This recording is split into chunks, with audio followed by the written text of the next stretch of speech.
പ്രിയപ്പെട്ട വിദ്യാർത്ഥികളെ, കെം ടോക്കിൻ്റെ മറ്റൊരു എപ്പിസോഡിലേക്ക് ഏവർക്കും സ്വാഗതം. മുൻ ക്ലാസ്സിൽ കൊളിഗേറ്റീവ് പ്രോപ്പർട്ടീസാണ് നമ്മൾ ഡിസ്കസ് ചെയ്തത്. 4 കൊളിഗേറ്റീവ് പ്രോപ്പർട്ടീസ് ഉണ്ട്. അതിലൊന്ന് lowering of vapour pressure, elevation of boiling point, മൂന്നാമത്തത് ഡിപ്രഷൻ ഇൻ ഫ്രീസിംഗ് പോയിൻറ്റ്.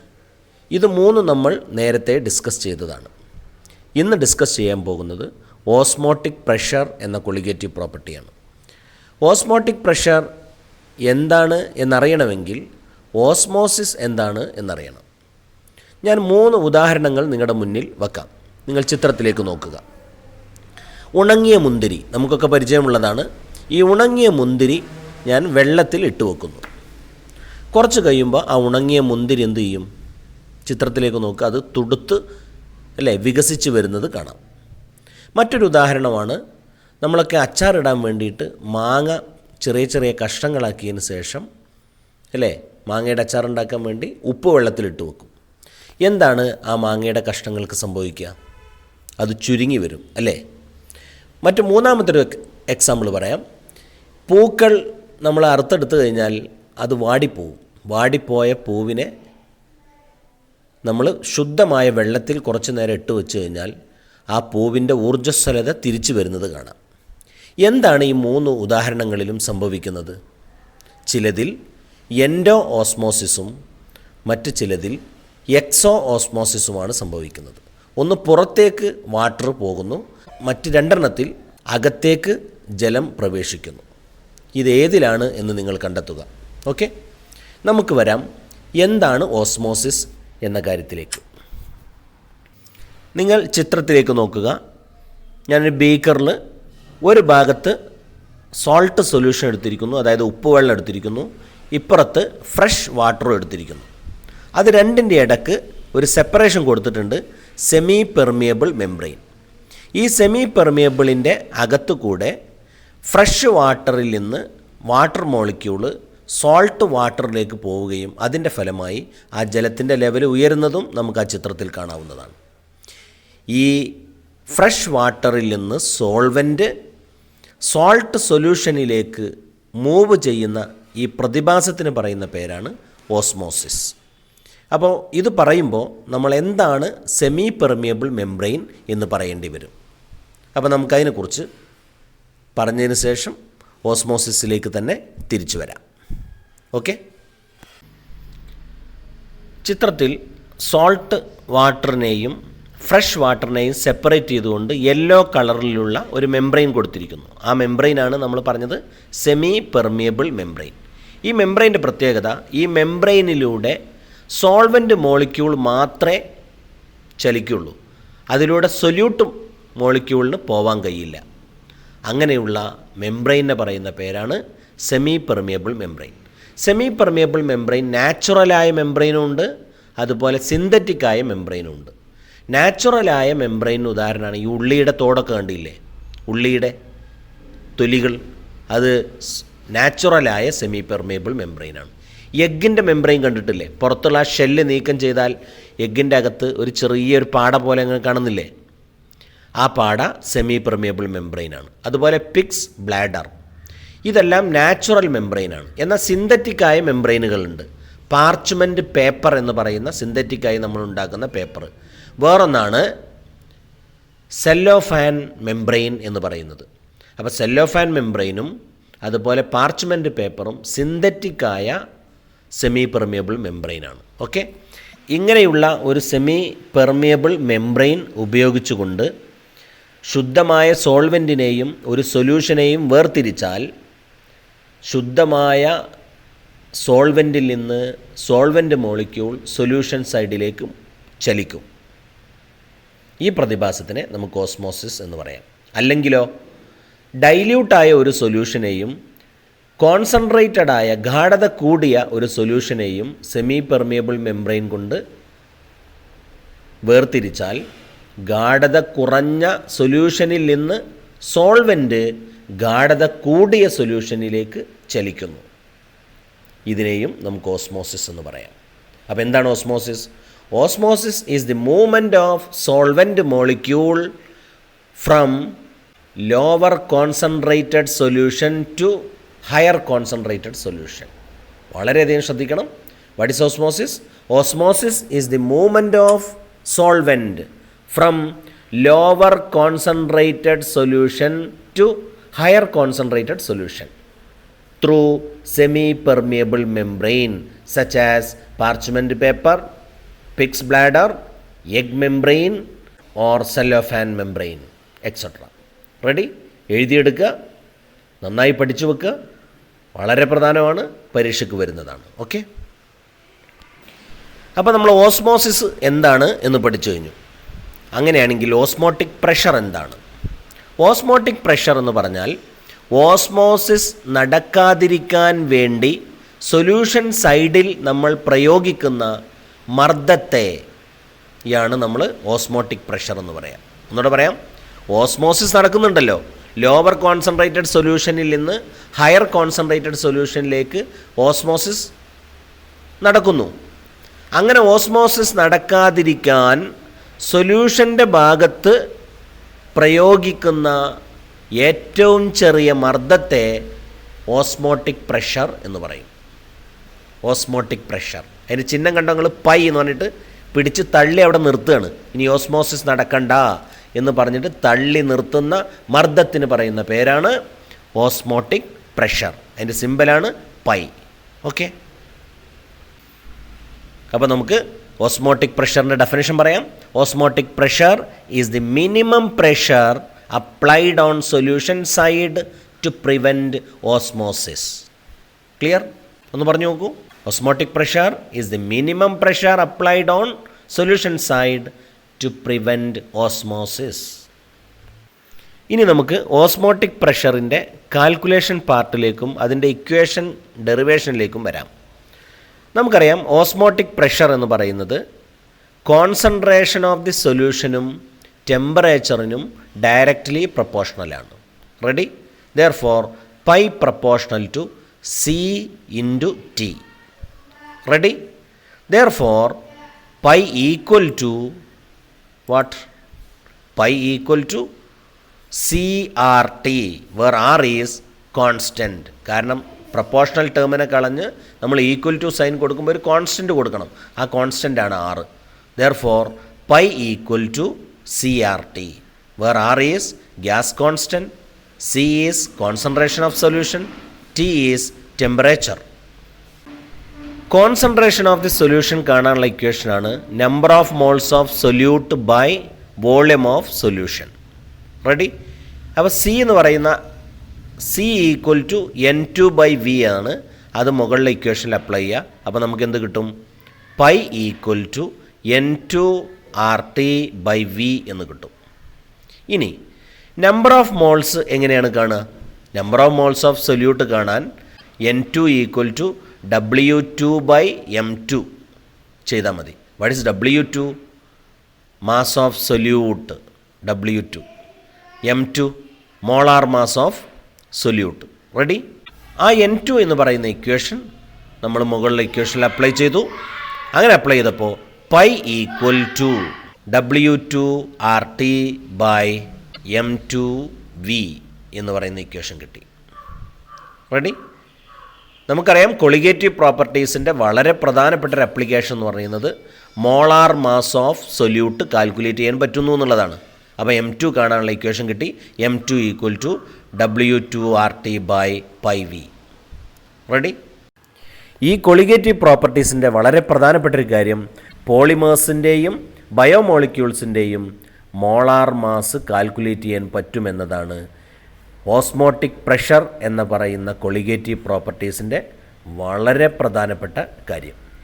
എന്തുകൊണ്ടാണ് പോളിമേഴ്സിൻ്റെയും ബയോമോളിക്യൂൾസിൻ്റെയും ഒക്കെ മോളാർ മാസ് കാണാൻ ഓസ്മോട്ടിക് പ്രഷർ എന്ന കൊളിഗേറ്റീവ് പ്രോപ്പർട്ടി ഉപയോഗിക്കുന്നത്? പ്രധാനമായി രണ്ട് കാരണങ്ങളുണ്ട്.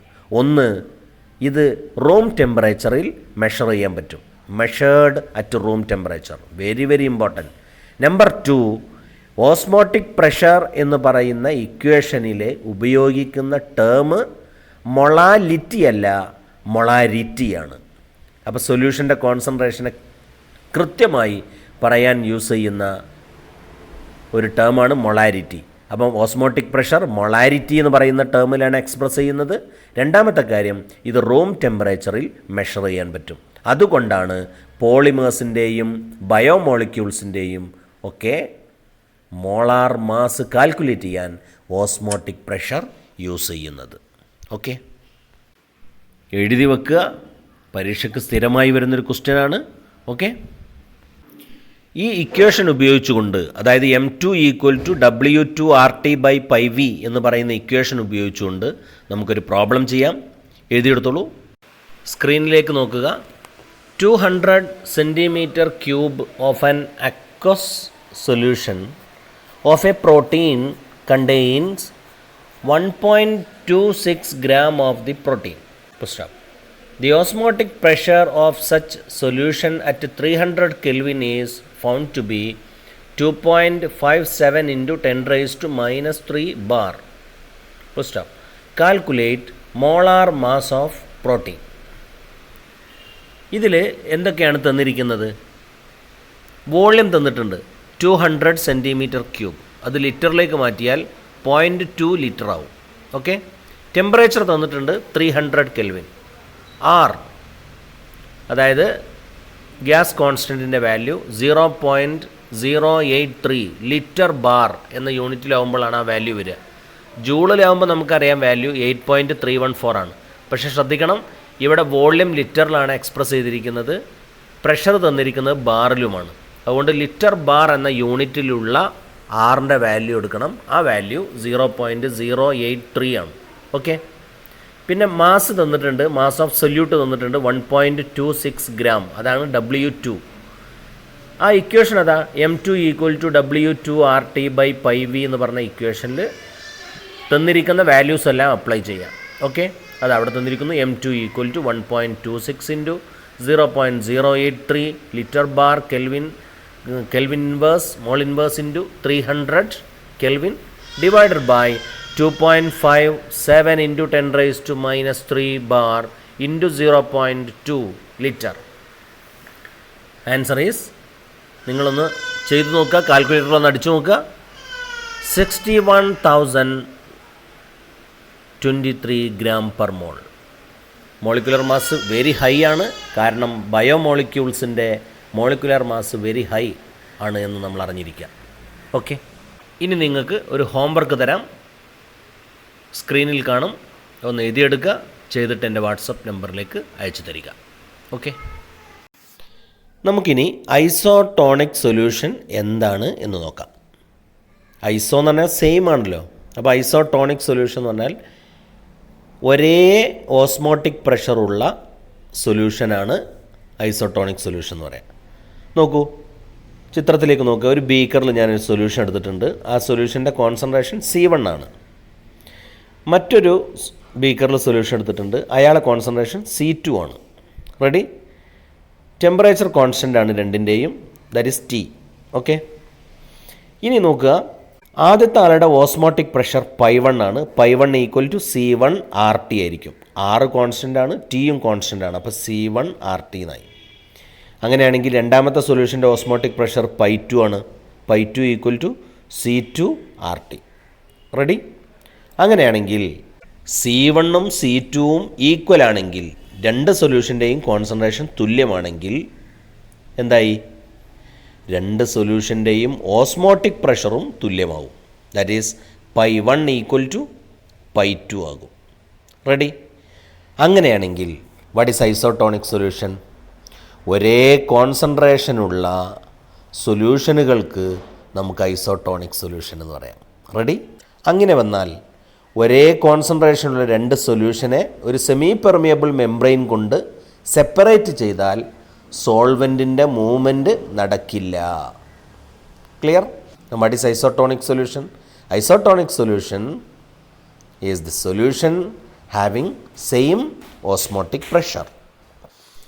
അപ്പോൾ അങ്ങനെയുള്ള ഐസോട്ടോണിക് സൊല്യൂഷന് ഉദാഹരണമാണ് നമുക്ക് വേണ്ടേ? അതിന് ഉദാഹരണമാണ് 0.9% സോഡിയം ക്ലോറൈഡ് സൊല്യൂഷൻ. ഈ സൊല്യൂഷനാണ് ഒരാൾക്ക് നമ്മൾ ഡ്രിപ്പ് ഇടുന്ന സമയത്ത് എന്ത് കൊടുക്കൽ? 0.9% സോഡിയം ക്ലോറൈഡ് സൊല്യൂഷൻ, സലൈൻ സൊല്യൂഷനാണ് കൊടുക്കുക. അങ്ങനെ കൊടുക്കുമ്പോൾ ആ സോഡിയം ക്ലോറൈഡ് സൊല്യൂഷൻ ബ്ലഡുമായി ഐസോട്ടോണിക് ആയിരിക്കും. അങ്ങനെ വന്നാൽ ഈ സൊല്യൂഷൻ ബ്ലഡ് സെല്ലിൻ്റെ അകത്തേക്ക് പ്രവേശിക്കില്ല, ബ്ലഡ് സെല്ലിൻ്റെ അകത്ത് നിന്നുള്ള സോൾവെൻറ്റ് പുറത്തേക്കും വരില്ല. Okay, that is isotonic solution. എന്നാൽ 0.9% കൂടുതലുള്ള സോഡിയം ക്ലോറൈഡ് സൊല്യൂഷനാണ് നമ്മൾ ഉപയോഗിക്കുന്നതെങ്കിൽ അത് ബ്ലഡിൻ്റെ ഓസ്മോട്ടിക് പ്രഷറുമായി കമ്പയർ ചെയ്യുമ്പോൾ ഈ സൊല്യൂഷൻ്റെ ഓസ്മോട്ടിക് പ്രഷർ കൂടുതലാണ്.